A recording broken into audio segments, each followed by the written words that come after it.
Today I'm going to be reading one of my favorite books of all. Froggy Plays Soccer.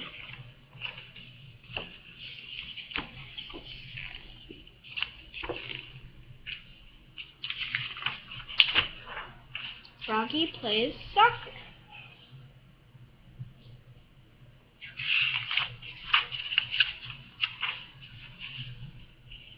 Froggy couldn't sleep. He looked out the window. The full moon was rising. It looked just like a soccer ball. "Tomorrow's the big game," he said out loud. "If we beat the Wild Things, we can win the City Cup."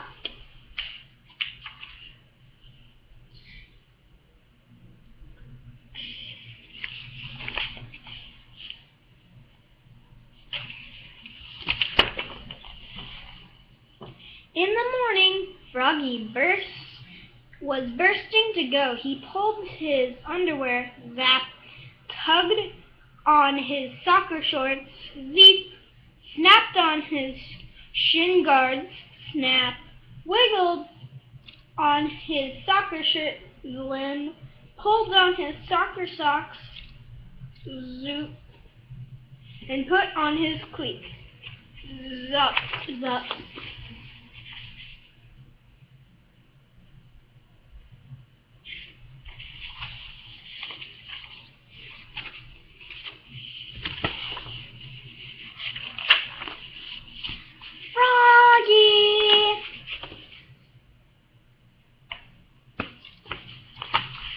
Froggy, his father called his father.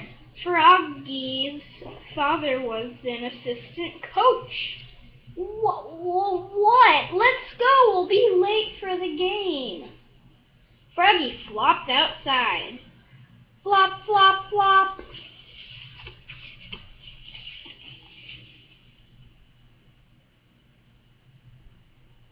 Here's Froggy. Want to see Froggy? Yeah, there he is. The soccer ball. He was just getting ready.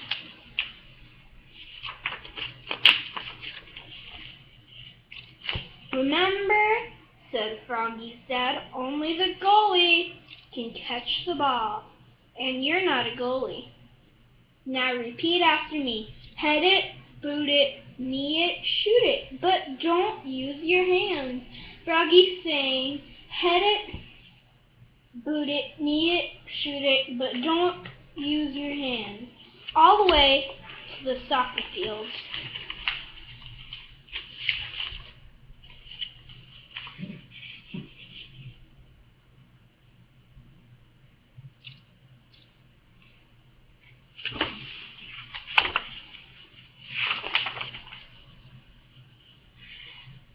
At the soccer field, the coach, Max's mother, said, "We're a team.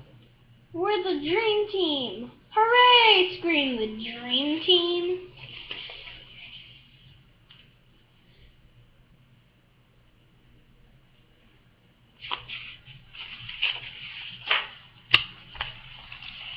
But Max trapped it, passed it to BJ, who slammed it right into the net.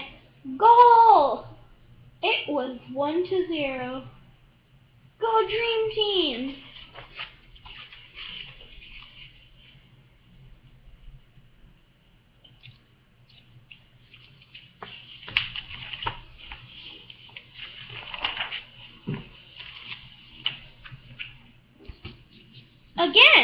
The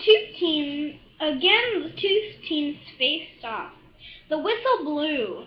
The Dream Team charged down the field towards the Wild Thing. Froggy was tying his shoe. Froggy's dad was yelling, "Defense! Defense!"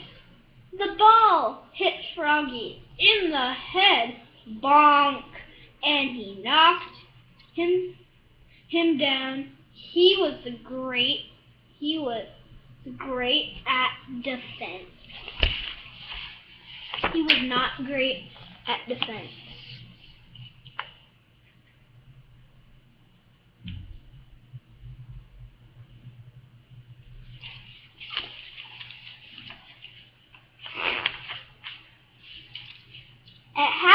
Froggy's dream team held the lead. "Now remember," said Froggy's dad, and they all chanted it together. "Head it, boot it, knee it, shoot it, but don't use your hands." The whistle blew, and the second half started. A fly circled by. "Froggy!" called the coach. What? Keep your eye on the ball." Whack! The ball smacked him in the eye. Do you think he was paying attention?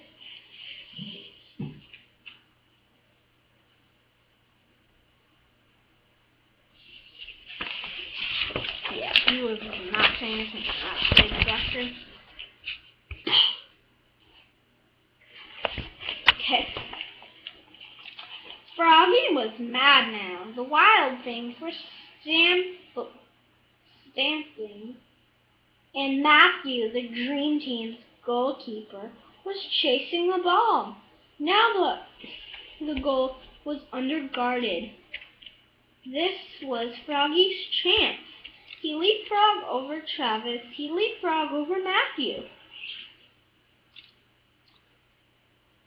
He leapfrogged over the wild thing, Ford, who was firing the ball.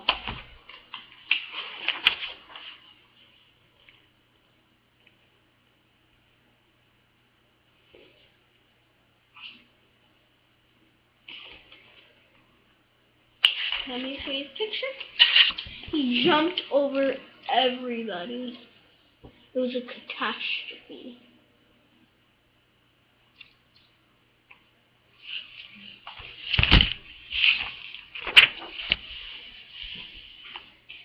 And what a save! Froggy caught it right before the net.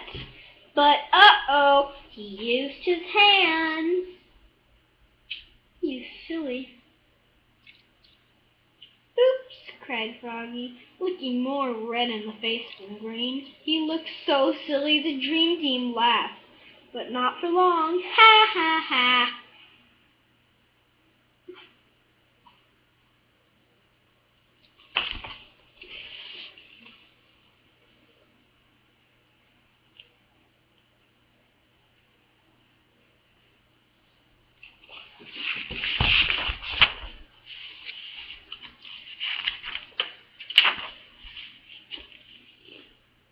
The penalty for using hands was a free kick at the goal.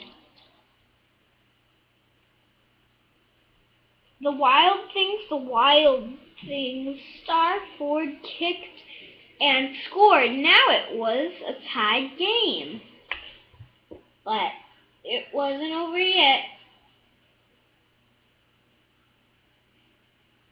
And when there was only 1 minute left, the crowd went crazy. The clock was ticking. The ball was coming right towards Froggy. "Froggy!" yelled his dad. What? But Froggy knew what to do. He jammed his hands in his armpits, and he stuffed them in his pockets. His hands in his pockets. He stuck them in his mouth. Then he power kicked the ball so far down the field that it bounced over the goalie's head.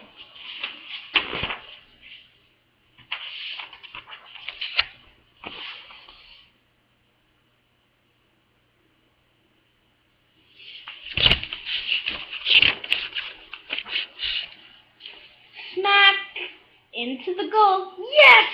The dream team had won the city cup. They shouted and danced, and Froggy sang, "Head it, boot it, knee it, shoot it, but don't use your hands."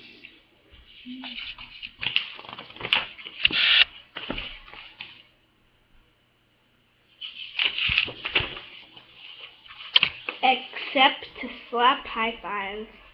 Slap, slap, slap.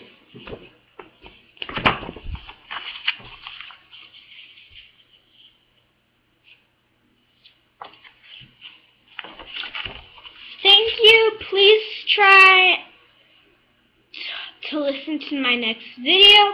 We will be reading this fairy book. And thank you all for listening.